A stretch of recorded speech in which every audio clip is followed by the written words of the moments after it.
One, because they teach us how a religious community can develop around certain ways of reading sacred text.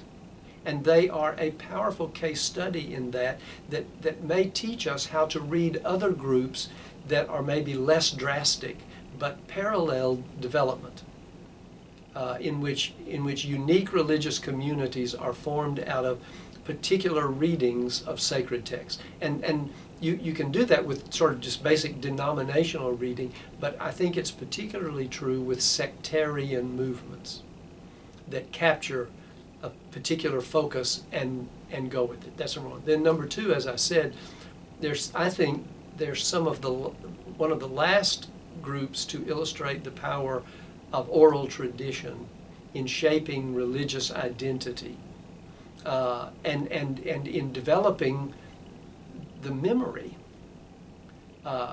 as a way of retaining sacred text and articulating it through preaching.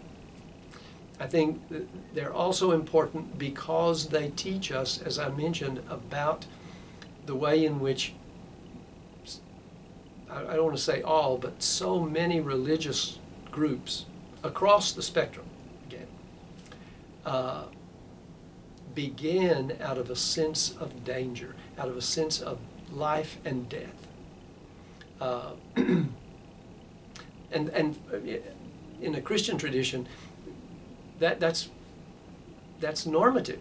Baptism is dangerous. If you hold somebody under too long, if you're immersing them, which the serpent handlers do, they immerse. If you hold them under too long, you send them on to heaven that morning. It's dangerous. The Lord's Supper, communion, Eucharist, this is my body which is given for you. This is my blood. That's begins with danger, and that's done in many traditions. Every Sunday that language is used.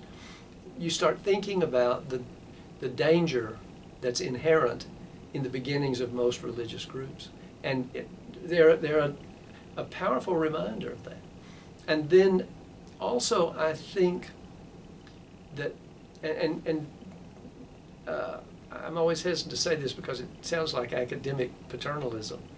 I hope it's not.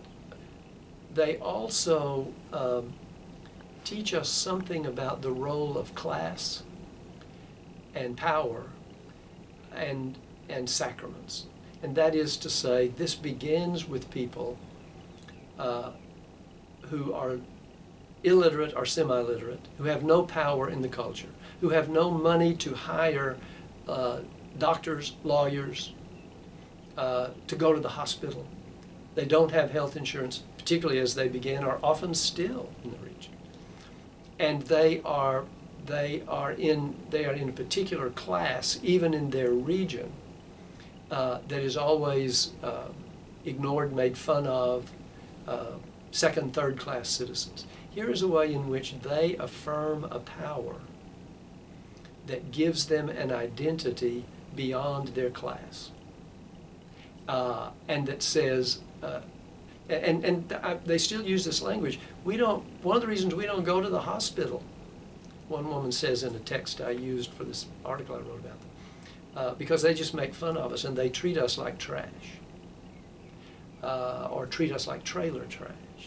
So there's a sense in which they do what the rest of the culture won't do, and they do it not only, and so God invests a power in them that nobody else has. But they also do it sacrificially for the rest of us, because in their view they verify they give veracity to the text of Scripture. And I think that makes them superb case studies in religious studies in general.